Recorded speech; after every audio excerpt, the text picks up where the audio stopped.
And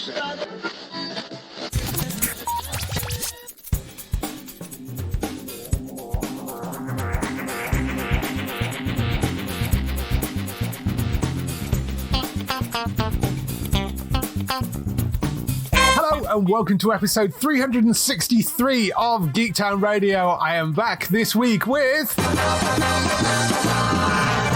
Gray. How are you doing? Hello, I am good, thank you. It is good to be back onto a regular episode. It seems like it's been ages. Well, it has been ages because we've had like special episodes and we've been off and yeah, it's been all over the place. So yes, I'm glad to be back. So what have you been up to since you were last on? There's been so much, but I'm going to focus on the last few weeks. I think some of our listeners would like to know what I've been watching from months and months back, but some things that I'm really, really into or just started to get to watch as we go to that warm, cozy Christmas season where we watch all the great specials. The first one is, I'm obsessed with this, Dave. Just please calm me down.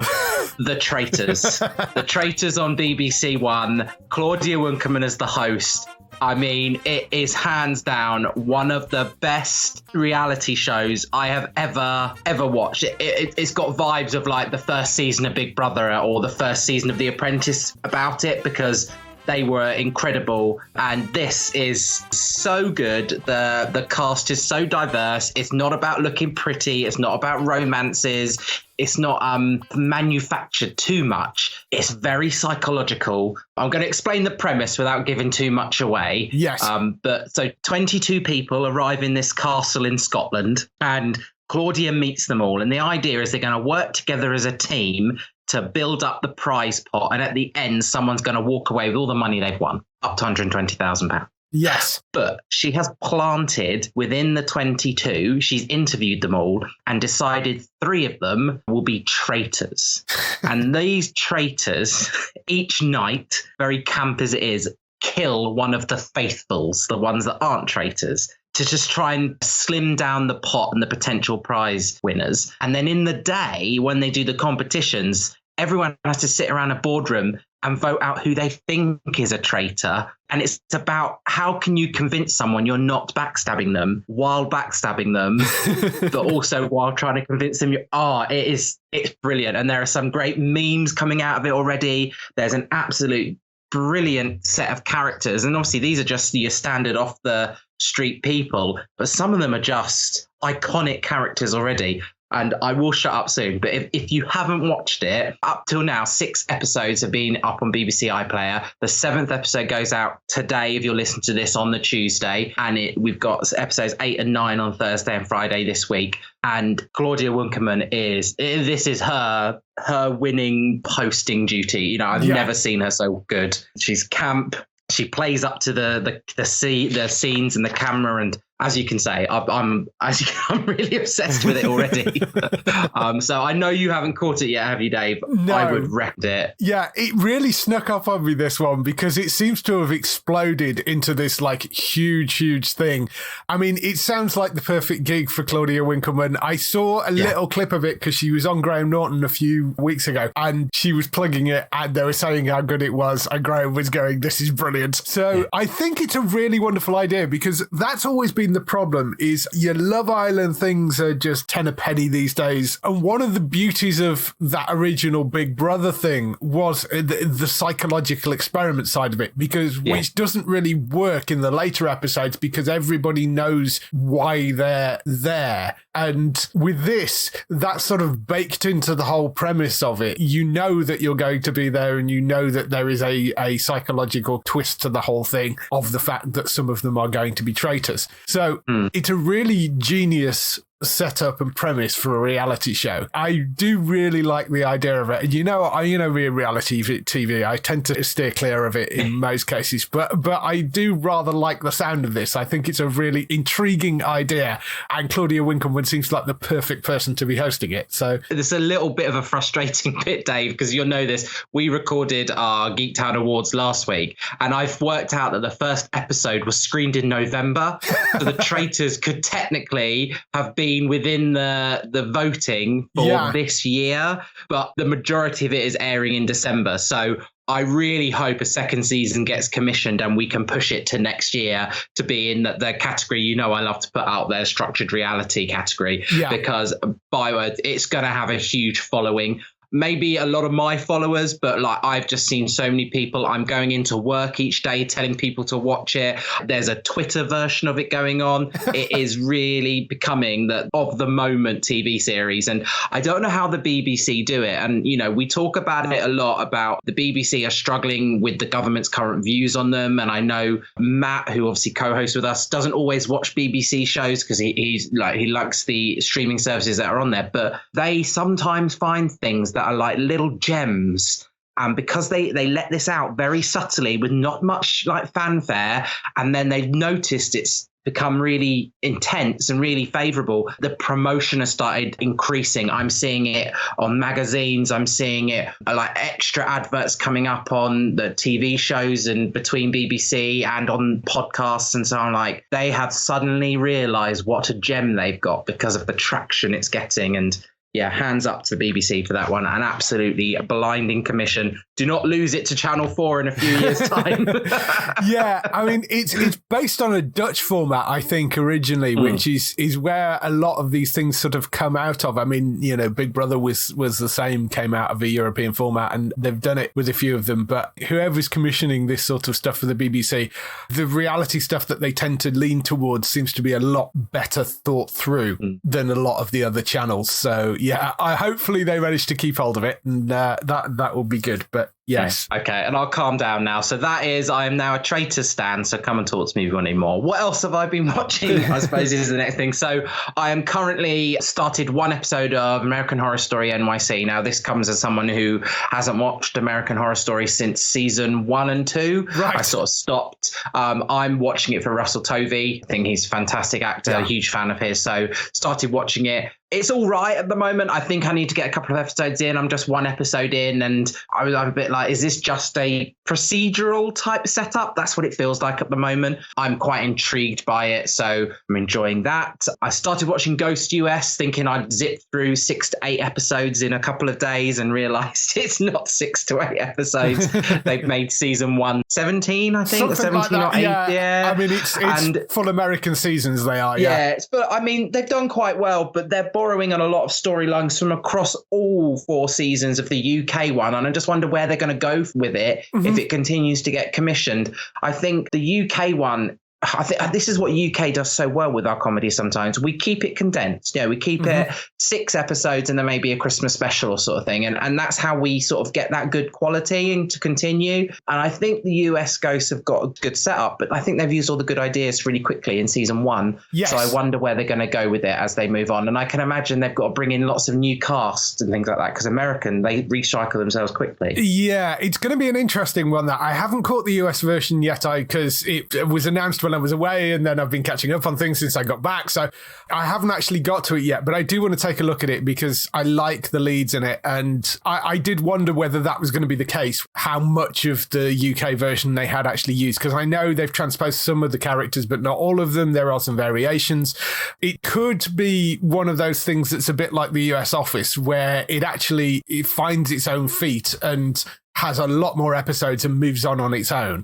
I think there is potential there. It seems to have been going down very, very well in the US. Yes. Second season is going out at the moment in the US, which I think is a full 22 episode season. I don't think it's officially been renewed for a third, but I think it only started in September, so you probably won't get the renewals until April-ish next year anyway, when they do all their renewals and cancellations. But I think the numbers are still very strong for it, so it's very likely I think they will recommission that again. It's going to be very interesting to see what the second season's like, if it has managed to see where they borrow, and if they've recycled a lot of staff like American seasons like to do, how they manage that, because the British season, I think in the 4 they've had, they've just lost 1 regular cast member, and that was literally the penultimate episode of the last season. Yeah. So how will the Americans cope with that when they do have a really like a revolving door of actors sometimes? But yes, I watched that one. And another thing I've been watching is a Reboot, which is on Disney Plus, which is a sitcom about the reboot of a TV show, and the original actors go back to be in the reboot. And what I am finding so similar, and I do not think the writing team is similar, is the program Episodes, which starred Matt LeBlanc for about 5-6 years ago. I think I'm going mad, but I even feel like the stings and the sound bites between the edits sound the same. And because they've got a similar plot line, you could almost believe they're from the same writers. It's got a very similar feel to it. Right. And if you think about it, like Episodes was about a British writing pair who go to Hollywood to write the American version of something. And this is about a modern day writer brought in to reboot a sitcom for a modern audience. And so there's a similarity in overarching storyline. And I'm just seeing that similarity. And if anyone else watches it and wants to comment that they see the same similarities, do let me know. Make sure I'm not going mad. If we can drill down, maybe there's a sound editor that worked on both of them, possibly. That's my theory anyway. It stars Keegan-Michael Key, and it's, Yeah, that's another one that I actually wanted to go and check out because it sounded very much my sort of thing. The guy that actually wrote it is the guy that came up with Modern Family. He's the person behind it, which again has that sort of slightly behind the scenes feel to it, the Modern Family thing with the documentary filmmaking. So I guess there's a sort of part of that. But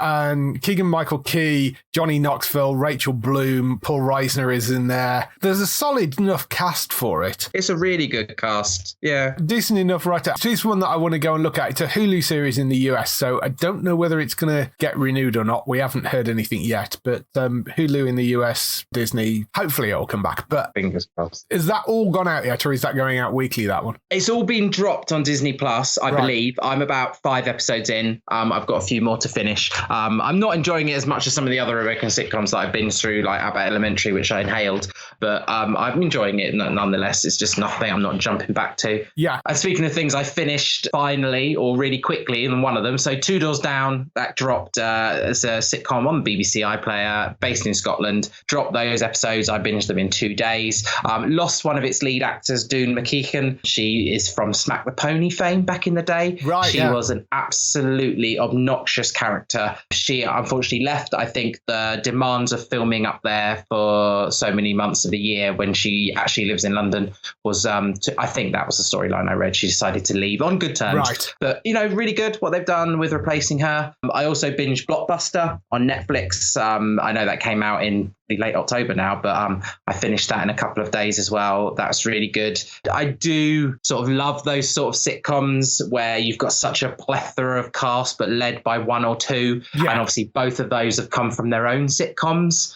If you think Femero from Brooklyn Nine-Nine, and obviously Randall Park from Fresh Off the Boat, and obviously we now know him from the Marvel universe. I just think it's quite nice. It's quite a good comedy. Don't know how many seasons it's got ahead of it. I'm sure Netflix will probably give it 2 at a minimum, maybe a third. But surprise, if they cancel it, normally I'll probably say that. I'd put a curse on it now. I enjoyed it. Harmless fun. Nice little sitcom. And my partner will be thanking the Lord, I finally finished Stranger Things season 3. So I can now watch season 4 and hopefully finish season 4 in the time for season 5. I really did enjoy watching season 3, quite dark, a lot more action than season 2. Yeah. And so finally got there, excited to see what season 4 brings. I'm sorry, I'm so slow. And I still have got on my list Slow Horses season 2 and Strike. Those are my absolute priorities before we get into the Christmas, all the specials and that. Anyway, I'm sorry, I've gone on for so long. There's a lot of that about the Traitors. Dave, what have you been doing in the last week? Well, I actually watched a film, which is a rarity these days because I very rarely get out to the cinema. So all the stuff that I tend to watch tends to be on streaming services and stuff. But Black Adam came out to actually buy on the Sky Store, and I thought, what the hell, I'll pick up a copy because I want to see it.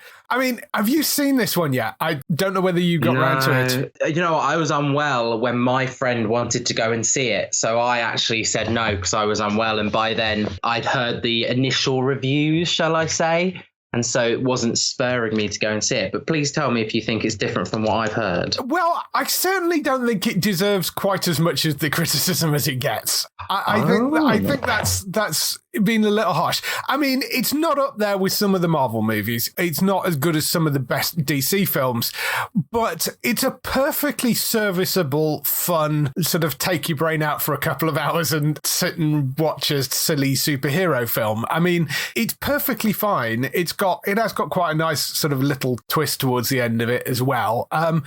They really don't spend enough time putting any kind of character development into it, unfortunately.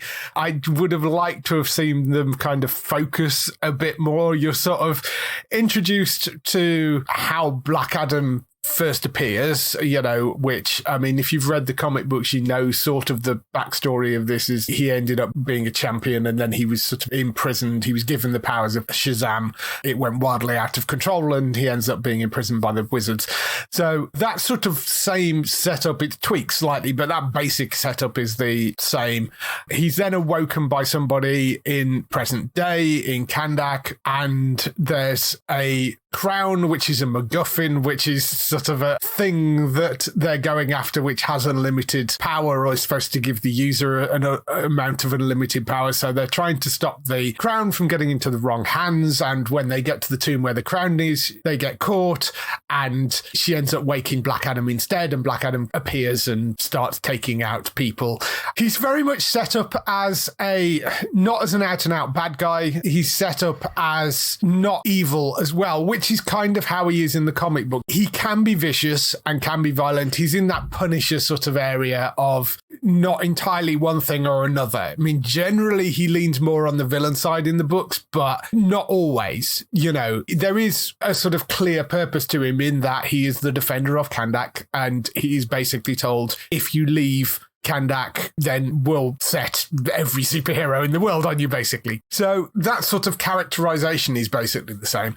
You have got the Justice Society in there, and again, there's not really an awful lot of character building in that. You've got Aldous Hodge playing Hawkman. You've got Pierce Brosnan playing Dr. Fate. There's a couple of younger actors who are playing Atom Smasher, and Cyclone is the other one as well. Those are the sort of four Justice Society people that you've got.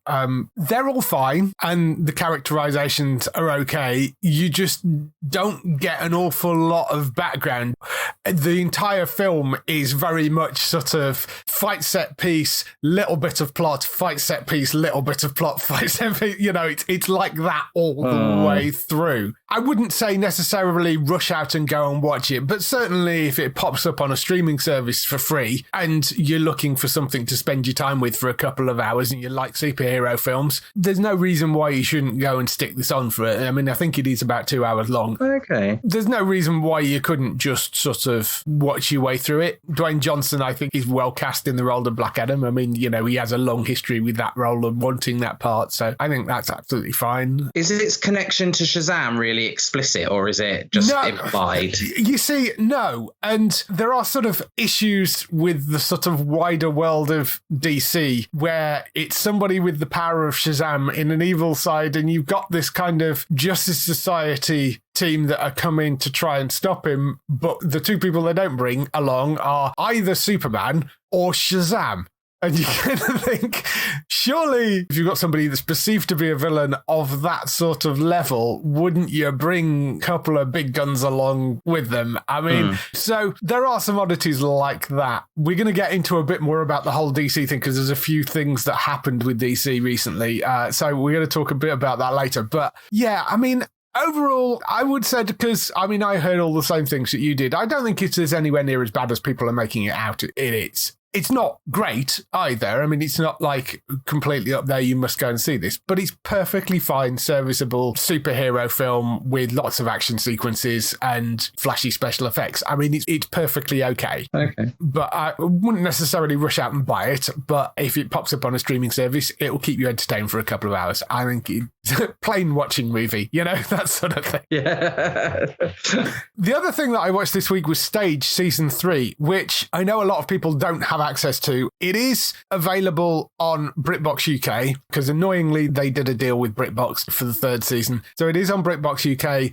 Britbox as actually being sort of integrated into ITVX. It's weird. It's its own service still, but is also part of ITVX for exactly the same price. And if you have ITVX Premium, because ITVX is free, the new streaming service, which of course launched last week, that's a free service, but it has a premium service which is $5.99 a month or £59 a year, which is exactly the same price as Britbox. And if you have ITVX Premium, it takes all the ads off ITV, as well as giving you all the Britbox content. So why on earth you'd stick with Britbox UK and not just cancel it and get an ITVX subscription, I have no idea. So, by the way, if you have got a Britbox UK account and are going to do that, cancel your Britbox UK account first, because they give you a discount code when you cancel it, which actually makes it $3.99 a month for a year rather than $5.99 a month. So you save £2 a month by cancelling your Britbox subscription and then going over and signing up for ITVX and getting all the same content. So that's basically what I did. I signed up for an ITVX Premium account and ditched my Britbox UK subscription and watched it on that. The ITVX app is slightly better than the Britbox one in that it will actually stream to my TV, which the Britbox one wouldn't. It's still a little bit flaky, but I'm hoping at some point in the not too distant future, they put an ITVX app onto the Skybox, which would be the most useful thing that they could do. Yeah, we've got one on our Fire Stick. The new app has appeared on our Fire Stick, and it did a bit of transition from the ITV Hub. And it is already, usability has gone up a lot. I mean, I haven't used it loads, but just from the couple of times I have gone in there to use it, I've been thoroughly impressed with the changes they've made to that awful ITV Hub platform. Right, yes. I imagine it was better than the ITV Hub, and it certainly has been better than the Britbox. We're taking a look. As I say, ITVX as a basic service is entirely free. But if you want stuff like the Britbox content, then you need an ITVX Premium subscription, which takes away all the ads from ITVX and also gives you all the Britbox stuff as well. So one of the things on the premium side, on the Britbox side, is Stage Season 3. I'm going to give away a little bits of Stage Season 3 just in terms of the plotting, because it gets very meta and it's very difficult to talk about it without explaining what happens 3 episodes in. So it's 6 episodes in total. The 2 first episodes are David and Michael back with Simon. Simon's trying to get them to do another show, which they eventually get cajoled into doing and agree to do it. They start off, and that sort of runs over the first 2 episodes. At the end of the second episode, Michael basically storms out of a meeting and turns his camera off, and then Simon apparently leaves the production. So then it gets very meta and turns into a documentary series about what happened with Stage Season 3. But the genius of doing that is it allows them to change the format and not just do everything through Zoom meetings. So the idea at that point is that Georgia is exec producing this documentary, and it then becomes her sticking cameras all over the place to film things as Michael and David meet and interact with each other. And there's sort of talk about, will they finish the 3rd season or not? Should they try and write it themselves? That sort of stuff. So it allows them to actually interact in the real world, just more through hidden camera as opposed to it just being over Zoom, which of course is what they did in the original 2 seasons.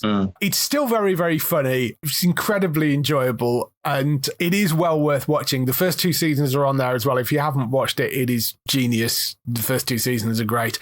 The entire premise of it is it's basically David Tennant and Michael Sheen trying to rehearse a play over Zoom is the setup for the first season, and the second season sort of continues that sort of thing. And then this 3rd season goes in a slightly different direction. I'm assuming you've not checked this out because you don't have a Britbox subscription. No, I didn't realise it was back on there. I knew that it was coming. I'd read the article about it coming, but I didn't realise it was coming onto Britbox. I would have waited for it to the advertisement to pop up on iPlayer. But now I know it's there and I've got ITVX, I'm going to go across and try and watch it. Yeah, as I say, you will need a premium subscription because it is on the Britbox content, and you can only get that with a premium subscription, but that's basically $5.99 a month, and there is a 7-day free trial for premium as well. So you can go on and get that and maybe binge through it because it is all up there. So you can go and binge through some of the premium stuff, and if you like it, keep it. If you don't, then turn it off again. It is worth going to check out on ITVX, and that's Stage Season 3. Also started Slow Horses Season 2 as well, which I'm very much enjoying. First season of that was superb. Second season is pretty much a continuation of the cast from the first. There's a few cast changes after the events of Season 1, and the setup is basically the same. There's a sort of also-rans of MI5, and there is an old agent that is killed, and that brings Lamb, which is Gareth Gary Oldman's character into the story as he tries to sort of investigate, because they're trying to work out whether it was a murder or whether the guy died of natural causes. And that's sort of where the story starts off this season. Very much enjoying that. It's coming back for, I think, 2 more seasons. I think they've renewed it for already. I think because they'd already shot the first and second season together, and I think they're shooting seasons 3 and 4 together. And from what Gary Oldman's been saying, it sounds like this may be his last acting gig as well. He's basically said, this is possibly the note that I go out on. I'm quite happy to end my acting career here. So wow, if you like Gary Oldman, go and check him out in this, because this might be the last thing you see. It is really good. It's really good. I binged that first season, and I know that it's dropping weekly the second season, so I might start that with a 2-episode watch and then build up from there. But no, I'm really excited to watch that. I thought it was really well done. Yeah, it was. It's really, really good and well worth checking out. Strike came back as well last night. All the episodes are actually up on iPlayer, but that's Strike Troubled Blood, which is the latest adaptation of the Strike novels. I'm really enjoying this one. I actually binged through 2.5 episodes. I might have even done 3. I can't remember, but I put it on last night when it started and was so invested in the first one that I went straight and watched the second one. So I'm really bombing my way through those. It's slightly different to some of the others because it's completely based around a cold case. So Strike's away, sort of on holiday, sort of visiting relatives, and he gets approached by somebody who recognizes who he is because he's obviously this famous PI now. And somebody spots him and says, my mother was abducted in the 1960s. Nobody's ever been able to find her body. Can you help? And that's pretty much the setup for it. So they get involved in that and obviously takes some various different directions. I don't want to give anything away because it did only come out last night. Great cast, really good story. Handles jumping backwards and forwards through the time because obviously there's flashbacks and stuff to the abduction and things. Handles that really, really well. There's some quite gruesome moments in it as well. It's all up on iPlayer. So if you want to just go and binge your way through all 4 episodes, if you've got 4 hours spare, well worth doing, I would say. Definitely worth going to check out. I assume you watched the other ones. I know you said you haven't got to this yet. Yeah, I've watched most of them. I knew it was on last night, but I think last night's focus was to finish Stranger Things. So I finished that last night. And then, so I wanted to get that out of the way and then I could start watching new things. But yeah, I definitely will watch this one. Definitely worth going to check out, but that's Strike Troubled Blood, as I say, all up on iPlayer if you want to go and watch that. A couple of bits on the website that you can go and check out as well. If you go to geektown.co.uk/Christmas, our Christmas list is now up on there. So if you're looking for those sort of one-off special shows, either specials of current shows or just one-off things that are based around Christmassy stuff, all those that we can find are now up in a list. If you go to geektown.co.uk/Christmas, you can find those all on there. And of course, we have the Geektown Awards still running. So if you go to geektown.co.uk/awards, you can go on to there and go and pick your favorite TV shows, video games, and films from the last 12 months. Fill out the form on the website. You're entered into the prize draw, and we have that huge prize package that we spoke about last week. That will go to the winner, and there is a runner-up prize of a mystery box of a sort of smaller bunch of geeky bits and pieces. So go and enter that on the website right now. That's geektown.co.uk/awards. That is all the stuff we have been doing for the last few weeks. Let's move on to some TV and film news. So we kick off the TV and film news with the renewals, cancellations and pickups. We have Monarch, which was cancelled at Fox after 1 season. I don't think that actually aired over here. It was a musical drama thing, like a country version of Empire, that hip-hop drama show that was on a while back. That has been cancelled after 1 season by Fox. A couple of things which did air over here. There was something called F-Boy Island, which I think was airing on BBC 3. Legendary, that was airing on Channel 4. And Sweet Life Los Angeles, which don't think had a UK broadcaster. They're all reality TV shows of one description or another. There are another bunch of things to come under the axe at HBO Max. They've all now gone. I think F-Boy Island ran for 2 or 3 seasons. Legendary was on 2 or 3 seasons as well. I don't know about the other one. And The Bastard Son and the Devil himself, which was Joe Barton's other series other than the Lazarus Project, that has been cancelled by Netflix after 1 season, which is a real shame, but I'm guessing didn't get the viewing figures because they didn't promote it well enough. That's usually the case with Netflix, but I really enjoyed that. I thought it was really good, so it's a shame that's not going to be coming back because that was quite a good story. But at least you still got the Lazarus Project coming, so that's good. Oh, there is one more which has just popped up as well. Minx, which was on HBO Max in the US, that's also cancelled. That was originally renewed for a 2nd season, and now that's been cancelled. It's HBO Max are just wading through the blood of their TV shows at the moment. Oh my God. There's a lot of HBO Max cancellations. It's all part of the Warner Brothers Discovery takeover and the sale of CW, and it's all wrapped up in that whole thing. They're just slimming down the stuff that they're making. So there's a lot being canned over there. So that's another one for HBO Max, or is Minx. There's no renewals this week, which, given we're close to Christmas, is no great surprise. But there have been some interesting pickups for the UK. The BBC has picked up Our Flag Means Death, which has 1 season at the moment. It's also picked up the whole of Search Party, which has 5 seasons. They're coming to iPlayer. They will go out on channels as well, but they're primarily being picked up to dump onto iPlayer sometime in early 2023. I think as early as January, actually, for those. Our Flag Means Death is we were actually talking about it last week, and I was bemoaning the fact that nobody picked it up. So this week I'd like to complain about the fact that I'm not a millionaire and see whether I can manifest that into life. But, nice try, Dave. Our Flag Means Death, after complaining about it wasn't being picked up last week, has now been picked up by somebody. So that's the pirate comedy which Taika Waititi plays Blackbeard in that, although he's not the main lead of the cast, but follows a pirate who's basically a sort of country fop who's decided that he wants to be a pirate, and he's doing it sort of, but not very in a very piratey way. He's kind of, given them a library and a games room on the ship and that sort of stuff. It's really funny and really entertaining. I very much enjoyed that. So I'm glad somebody's finally picked that up over here because it's taken forever for that to land. Search Party has actually run over here before. Channel 4 picked up the 1st and 2nd season and then dropped it.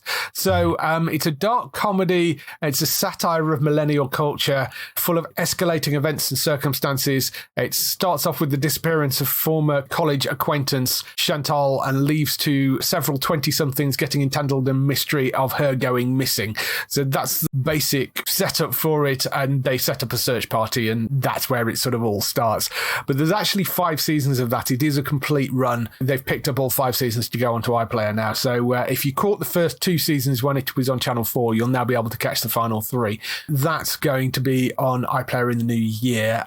We've got a premiere date for Clarkson's Farm Season 2. That's coming on the 10th of February to Prime Video. Did you ever watch that? It was surprisingly good. I didn't. I've heard a lot of people say positive things. I've had a lot of people also try and visit the farm, go to near where it's based, and then tell me they've been to see it. But no, I never actually saw it. I'm not a huge fan of Clarkson, if I'm totally honest. Neither am I. I know that he does Have I Got News For You every so often, which he can be quite funny on. But yeah, I've not been a huge fan of him. So I'm not the biggest Clarkson's fan, to be honest. But this I watched because I can't remember whether the people started telling me it was good beforehand or whether I just sort of fell into it and was like, well, I'll take a look. The first season is surprisingly good, considering it is basically about him running his own farm, and it is genuine as well. I mean, I'm sure there are things that they set up in the same way that they set some things up on Top Gear, but it is absolutely true that he does own a farm. It is part of what he bought. His manager left and he decided rather than hire somebody else, he'd run it himself. And that was the sort of setup for season 1. And he basically lost an awful lot of money. So season 2 is sort of a continuation of that. I'm very much looking forward to the 2nd season because I think that could be quite interesting. Shadow and Bone, that has a 2nd season coming over on Netflix. That's on the 16th of March, they've announced. So very advanced air dates for that. That was one of the sort of many YA series that come across Netflix, but it is based on a very popular novel series known as the Grishaverse.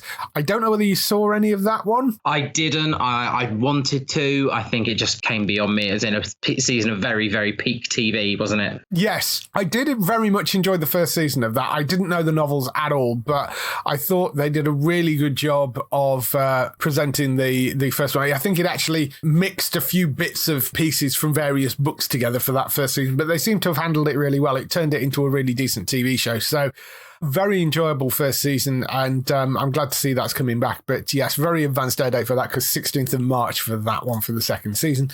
The last pickup we've got is The Conners, which was the spin-off, or is the spin-off because it's still running, from Roseanne, the very, very popular US sitcom before there's some dodgy tweets brought her down.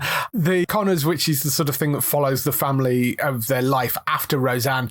Sky Comedy have actually picked that up, and it is going to air in January. They basically picked it up on Sky Comedy to run out daily from the 2nd of January, running out at 8 p.m. So if you were a fan of Roseanne and want to sort of watch the continuation of it, it is all going out on Sky Comedy. They're stripping it out throughout the week. They have, I think, 5 seasons to get through at the moment, or they're on the 5th season in the US right now. So there's a lot of episodes to run through on that. I remember vaguely it being on TV when I was younger, but I never really watched it. It wasn't sort of my thing. This is getting the sort of E4 treatment, isn't it? Picking up and ramming them all out in a row very quickly. That's an E4's trick with US comedies, wasn't it? Yes, it was. They're sort of taking a page out of their book and running it out every night on Sky Comedy. So if you like Roseanne and want to see the sort of show that came after it, this is the one. Starts 2nd of January on Sky Comedy. So moving on to some other news stories, there has been a lot of talk, basically sparked by a Hollywood Reporter article last week,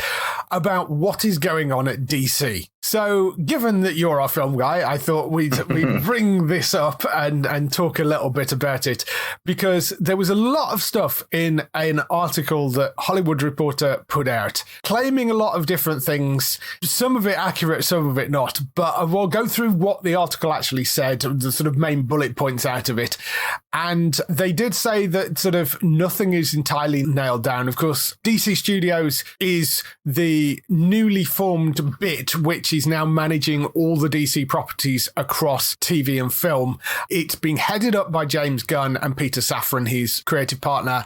They are now the joint heads of DC Studios, and they are in the process of writing what they refer to as the sort of Bible, which they are presenting to their overlords at WB. And that is sort of all the ongoing process. There's sort of the vision of what they're doing with the DC properties and where they're planning on going with it and all that sort of stuff. But there is a few things that have come out which were in this article. The first one, which seems to be true, although not a direct response to the new DC Studios and James Gunn and Peter Safran taking over, but Patty Jenkins' Wonder Woman 3 is apparently no longer moving forward and is considered dead in its current incarnation. They are looking to close the curtain on the Snyderverse, so they're saying no Man of Steel 2, no more Aquaman. Henry Cavill filmed a cameo for the Flash movie, but they're saying that may no longer be included, and the Flash remains an unlocked picture, i.e. they're still making changes to it. It's unlikely that Black Adam will get a sequel due to the costs versus the return, because, as I said, I mean, I didn't hate it as much as some people did, but there were also been stories earlier in the week about the fact that it may not make its money back, which The Rock has come out and said, no, that's rubbish, it will make its money back, but we'll see. There's an interesting one which saying Jason Momoa may be done as Aquaman but could return as Lobo, which is an intriguing one. The Batman universe apparently is still rolling on. That's the separate Robert Pattinson Batman universe, which is currently having a sequel written, and there are various TV show spin-offs. That apparently is still all intact and wasn't off the Hollywood Reporter article, but there was a report that came out the next day saying that one of the Batman films that was shelved when they kind of got rid of the whole Batgirl thing and all that fiasco was a Michael Keaton Batman Beyond movie with Michael Keaton playing the old Bruce Wayne, and somebody else would have come in and played the young Terry McGinnis. If you know Batman Beyond, the premise of that was it was set in a sort of cyberpunky sort of future, and Bruce Wayne was an old man and was sort of mentoring a young Batman. That was the setup for that. And in this iteration, Michael Keaton would have been the old Bruce Wayne. which, I mean, a lot of people have been talking about, wouldn't it be great to have a Batman Beyond movie? And apparently they were talking about doing it, but that's now been shelved. So this article came out a few days ago. James Gunn has a Twitter account. And so, of course, about a day later came out and actually made some comment on it and said, so, as for the story in yesterday's Hollywood Reporter, some of it is true, some of it is half true, some of it is not true, and some of it we haven't decided yet on whether it's true or not. Although this first month at DC has been fruitful, building the next 10 years of story takes time and we're still just at the beginning. Peter and I chose to help DC Studios knowing we were coming into a fractious environment, both in the stories being told and the audience itself, and there will be an unavoidable transition period as we moved into telling a cohesive story across TV, film, animation, and gaming. But in the end, the drawbacks of that transitional period were dwarfed by the creative possibilities and the opportunity to build upon what had worked at DC so far and to help rectify what had not. We know we are not going to make every single person happy every step of the way, but we can promise everything we do is done in service of the story in capital letters and in service of the DC characters in capital letters we know you cherish and we have cherished our whole lives. That was his statement on it. There was a few bits that came out after that as well with the Patty Jenkins Wonder Woman 3 cancellation thing. That seems to not be related to James Gunn or Peter Safran. That seems to be relating to WB execs that she was having a conversation with, and she apparently walked off the project saying they didn't understand her, the character arc, and didn't understand what Jenkins was trying to do. And as a number of people have pointed out, if you watched Wonder Woman 84, I don't think many people actually understood what Patty Jenkins was trying to do with that film. Well, I've got, we trust James Gunn for the majority of it. He's had a few, like when he came across and did Suicide Squad, a little bit questionable, but like he is a really inspired creator and he kind of knows what needs to be done. And I think some decisions are going to be quite hard. I think what's happening is all happening in such public forum. I can imagine over the years, MCU, movies have been put up there and movies have been taken down, but it's not in such a public forum. Yeah. And I think with DC EU, as it was, really trying to show that they're competing and they've tried to get this sort of forward timeline as MCU have as well. I just don't think they had enough cohesion and enough creative ideas. And I think what James is trying to do now, and Peter, is to reel it all back in and sort of like, let's stop everyone saying what's going on and let's reel it back in. Let's simplify it. And I think there's going to be some natural drop off. But I also am quite cynical that you drop stories like this sometimes to get a feel of what people are feeling. Yeah. And so him coming out going, some of it's true, some of it's not true, some of it we've decided isn't, is probably him sensing, what is the most controversial cut from those suggested cuts? What's had the least traction? And then that can probably help them make a few decisions moving forward. I've had a few problems with it. I can pick one or two films that I've absolutely loved. I will always give it a chance. I'll always try and go and see the movies. I'll never turn it down. But I think we're still going to wait a good 2 or 3 years until we see the pure Gunn and Safran era. Well, yeah. But then the other cynic in me is I imagine that there's going to be some controversy in the next 18 months and one of them will probably go. That's the cynic in me that's so turbulent over there. Of Warner bosses are probably stamping their feet saying, we want another MCU, we want another MCU. And they, what's going to win for them is just, yeah, it's a bit of a misnomer. One of the things that they were talking about is the fact that this whole thing came out and the closing the curtain of the Snyderverse. And of course, that immediately every bit of social media jumped on the sort of, oh my God, they're going to get rid of all the Snyderverse cast. This is terrible. We love Henry Cavill as Superman, blah, blah, blah, blah, blah, blah. All that sort of stuff, which at no point did they actually say that. What they said they were closing the curtain on was the Snyderverse, and it's like, well, of course they're going to do that because it's not Zack Snyder's vision of where they were taking it. It's going to be James Gunn and Peter Safran's vision of where they're going to take it. So, of course, it's going to close the Snyderverse. However, that doesn't mean that they're going to recast everybody. We don't know what their plans are at the moment. I'm sure there are some people that they will get rid of, Ezra, but there are other people that they may keep around, such as Henry, because they know how loved he is in that role. The Batman role is slightly trickier because, Ben's in, Ben's out. then Michael Keaton's in, then Michael Keaton's out, then you've got Robert Pattinson still hanging around. So what they do there, I don't know. They might want a clean break with that and have a sort of, okay, there's a Pattinson Batman, but there's also an older Batman and it's this new actor. They might go down that route. If that's the case, then fair enough. As I say, they will probably want to recast the Flash because who wants to deal with that mess that Ezra Miller is in? But the weird thing for me is the Jason Momoa stuff, because them saying, well, there's going to be no more Aquaman, but he may go and play Lobo instead, which is such an odd sort of move on the surface of it. But my thinking on that is actually, yes, I could see Momoa playing Lobo. He's absolutely perfect for that character. But Lobo in the comic books is a massive Thanos-sized character. So he's a physically massive presence.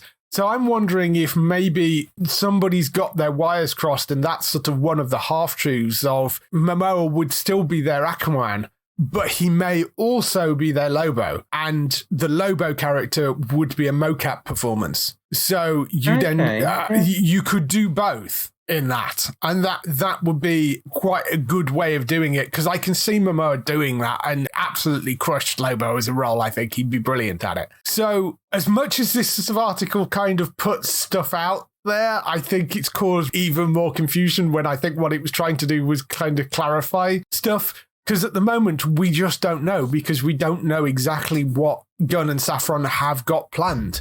And until they come out onto a stage and say, here you are, this is what we're doing, it's very difficult to gauge.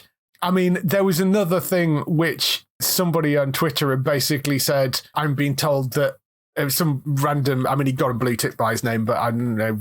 I didn't know the guy. Did he buy it? Yeah, we may have done. This is pre being able to buy them. But yes, he basically was sort of saying James Gunn hates Henry Cavill. And he kind of came back going, like he replied to it going, no, I don't. And then the guy actually got into an argument with him about it. And you're like, really? Seriously? So he then later replying to somebody else, somebody was asking about what is the status of Superman. And he said, Superman is a huge priority, if not the biggest priority. So I do think it would be slightly crazy to recast Superman at this point, unless Henry says he doesn't want to do it, but Henry clearly does.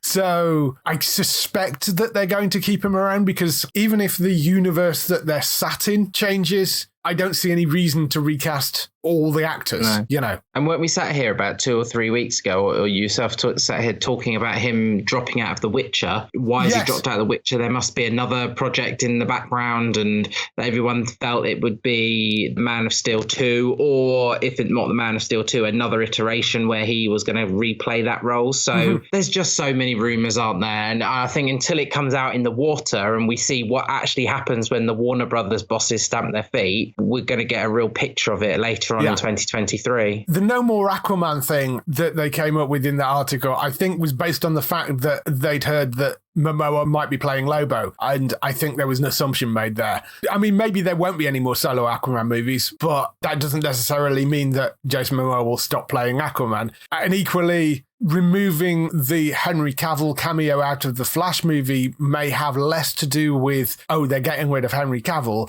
and more to do with, we're making changes to the Flash movie because we need it to dovetail into what we are doing next, not what WB were originally planning on doing next before we arrived.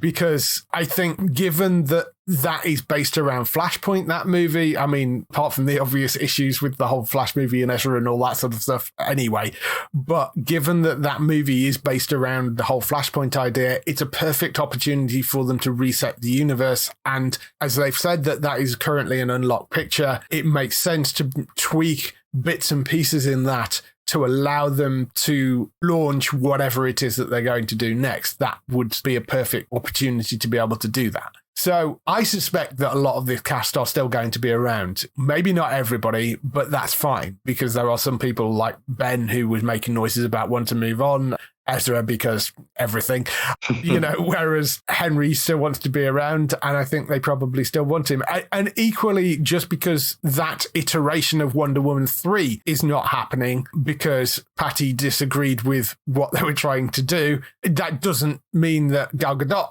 isn't going to carry on playing Wonder Woman. Yeah, she's not mentioned there at all, is she? You know, no. They've mentioned nearly every one of the key cast apart from herself. Yeah, so I rather suspect that Batman is a bit more floating, but certainly Superman and Wonder Woman, I suspect, will probably be the same actors if they still want to do it. We'll see. I mean, there was a couple other things that James Gunn said on his Twitter feed. One was somebody mentioned, what about Green Lanterns? And he said Green Lanterns are important to the future, so we may be actually finally seeing some Green Lanterns after that rather failed attempt at it previously. We also know that Gunn is a huge Green Arrow fan, so there is a fair chance that if they do another Justice League thing, we may get a big screen version of Green Arrow as well in there somewhere. I mean, nothing official on that, but it's well known that that's one of his favourite characters, so it wouldn't surprise me if that pops up at the moment. And as you were saying, there are some way in the future, because we have got a bunch of DC movies coming next year. We've got Shazam! Fury of the Gods on March 17th. That Flash movie comes out at the moment on June 16th. There's the Blue Beetle movie on August 18th, and then Aquaman and the Lost Kingdom, that comes out in December. So that takes you to 2023. There is that Joker sequel as well, but that's in 2024 and isn't connected to anything else anyway. So what you're talking about really are the things that are more based around the sort of DC EU stuff, which is the 2023 movies. So it's going to be 2024 before we see anything that Gunn and Safran have been anywhere near, I think, apart from possibly some tweaks to that Flash movie. But at the moment, internet needs to calm down a little bit about it. Yeah, I think it's this overexcitement, isn't it? And I'm excited to see some of those movies next year. I'm not excited about The Flash unless someone tells me Grant Gustin is in the background refilming all the scenes in place of Ezra Miller. I'm not going to be rushing to see that, but I am excited about Shazam! Fury of the Gods. It's one of the few films that landed with me and I'd happily watch again. I think I will go and see Aquaman and the Lost Kingdom. So that's two films in 2023 that I'm excited to see. And I really want to see how they go with Joker. I never thought I'd see that one getting a sequel. No. So I think that's going to be a powerful film. Joaquin Phoenix, is Oscar bait normally. I didn't see him coming back for a sequel, but it must have been a really good script and a really good idea. So for me, that intrigues me. So out of those five, I'm already interested in seeing three. And as I said earlier, I never write them off. I will always consider them and go and give them a try, but not Ezra Miller and The Flash. Yeah, well, I mean, that's understandable. It is going to be interesting to see how they end up marketing that, because it's going to be tricky to see what they do with that picture and whether it does actually make it out or whether they find some other way around it. We'll have to wait and see. Yeah, I mean, those are the ones that are officially still listed as coming right now. What is interesting is if they end up using the storyline for that Flash movie as a way of sort of springboarding a new universe, Blue Beetle and Aquaman come after it in the year. So that's going to be intriguing as well. But we'll see what happens. So at the moment, I mean, things still basically quite murky at DC, but there are two people that are solid at the lead of it. We'll have to see where it goes.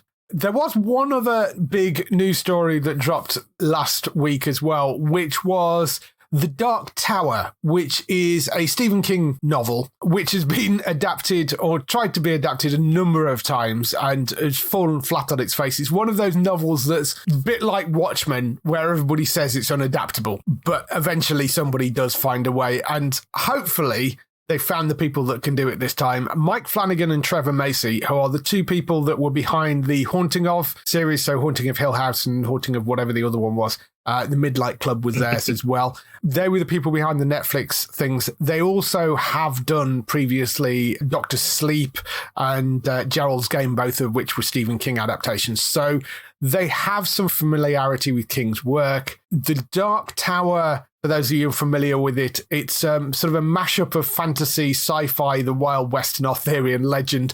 It follows a guy who is the last living member of a knightly order known as Gunslingers and the last line of the Arthur Eld. I don't know much more about it than that. I've not read the books, but yeah, it sounds sort of like an intriguing world to be playing around in. As I say, they have previously adapted King's work. One of the encouraging things for this is that they went to Stephen King and actually pitched the idea to him.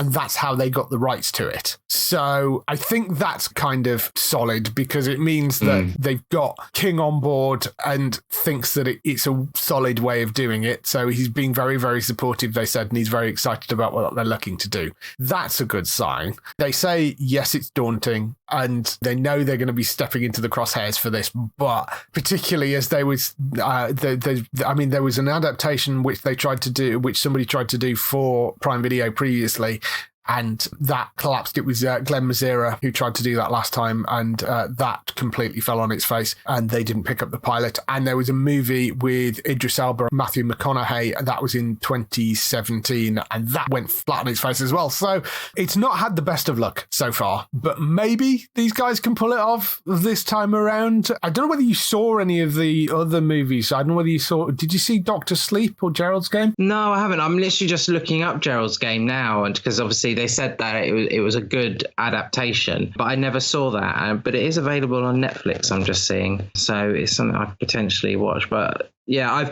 I used to, when I was a bit younger, I did used to read King's books. I was quite into them, but I've left them now and I haven't read them for a while. I'd never read The Dark Tower, but I just know, like, a lot of his films are so hard to adapt, and I really appreciate the perseverance. But at some points, I think you've just got to say no. And I think this is the thing with Pratchett, isn't it? So many people have looked at Pratchett's work and thought about how they could adapt it, but so many get stopped by the Pratchett Family Foundation and be like, no, it's not going to work. Yeah. And I just think there's got to be a point. The Dark Tower, huge. I vaguely remember when this was all being promoted, and will this be the film to finally turn this in, and it flopped. And it's just like, well, we as an audience are so hard to please, and we already tell you it's hard to adapt. Stop trying to adapt it. Yeah, I mean, maybe let it go. But then on the opposing side of that, you get something like Watchmen, the HBO series, which wasn't a direct adaptation of the book, and I think that was the sensible thing to do. You had the film as well, which was a decent stab by Snyder, actually, at adapting the book as it was.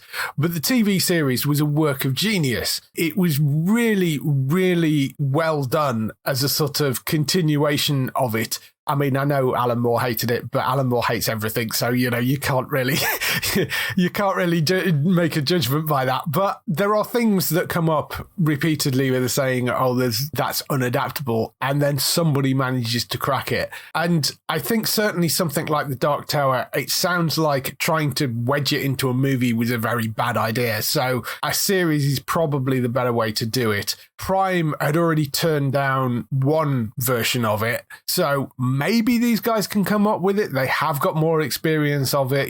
They know King's work better. Maybe they are the guys to do it. But this is also possibly, I mean, not necessarily, but it could possibly be the reason why The Midnight Club was cancelled on Netflix, because they jumped ship and went to Amazon, and this is the project that they're doing at Amazon. So again, it is only a pilot at this point. They're writing it right now. Whether it does end up going to series, we'll have to wait and see, because I think Amazon are going to be very careful about whether they think this is going to work and whether they're going to pick it up or not. But it is in development. I think having those two guys behind it is quite a positive thing, because I mean the Haunting Of series were huge, and I know this is Dark Tower is more fantasy than sort of horror, but again, I think if anybody's going to be able to crack it, it's probably these guys. So we'll have to wait and see, but it is in development. We'll bring you more if we hear more on that, whether it moves forward or not. So that's all the news we've got for this week. We just have some time for some highlights for next week on TV.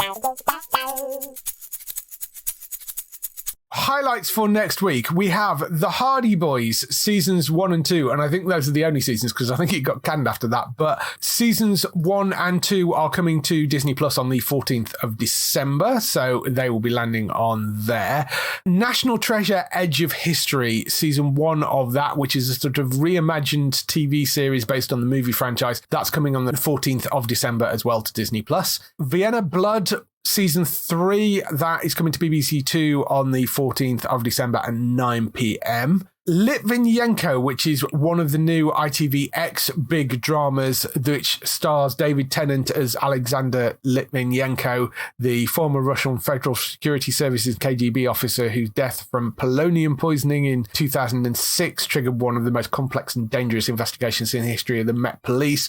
That comes to ITVX on the 15th of December. That will be free on ITVX. We have our breaks in it, but it will be free on ITVX if you want to go and check that out on there. Bad Education, the Christmas special, which is the last outing for Jack Whitehall in Bad Education. That comes to BBC Three on the 15th of December at 9 p.m. The Recruit is coming to Netflix on the 16th of December. This is a new series which stars Noah Centineo, who was actually in the Black Adam movie.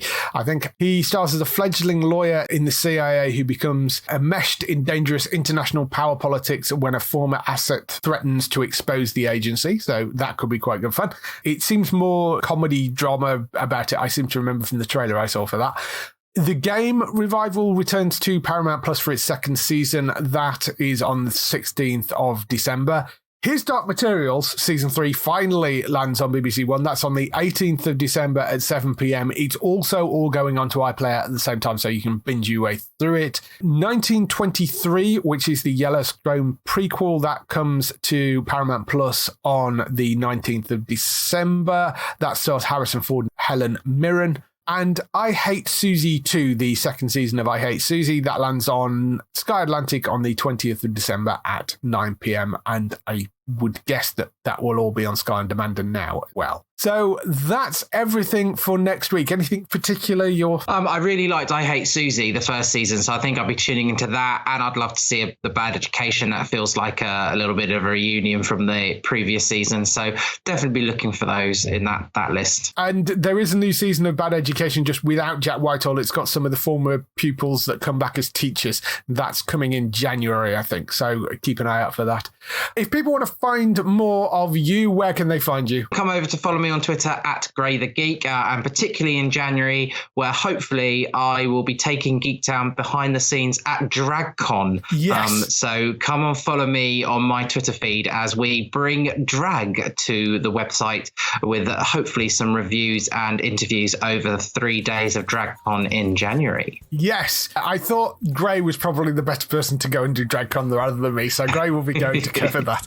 I hope you have fun at that because it looked great, and they've got lots and lots of stars from RuPaul, so it should be brilliant. Yes. For other people involved in the show, you can go and find Bex over on twitch.tv/Trista Bytes, that's BYTES, who is streaming daily and playing various different games and all sorts of other bits of silliness over on her stream, so go and check her out. For Matt, you can go to entertainmenttalk.org for lots and lots more podcasts over there. We recently finished The Walking Dead. We did a wrap-up for the main show over there, so you can go and check that out. He's doing lots of reviews and gaming talk and all that sort of stuff over there, so go and check that. And for Daryl, you can find him at hollywoodnorthnews.net for all those series that you love that are shot in Canada. For us, you can visit the website at geektown.co.uk throughout the week and see all the latest air date information. If you want to get in touch with your questions or comments, email us on podcast@geektown.co.uk. Leave a message on the website post. Find us at Geektown on Twitter, on Facebook at facebook.com/Geektown, on YouTube at youtube.com/Geektown, and on Instagram at Geektown UK. Also go and enter the Geektown Awards. That's geektown.co.uk/awards, and be in with a chance to win a huge prize. That is everything. We shall see you next week. Bye-bye. Bye.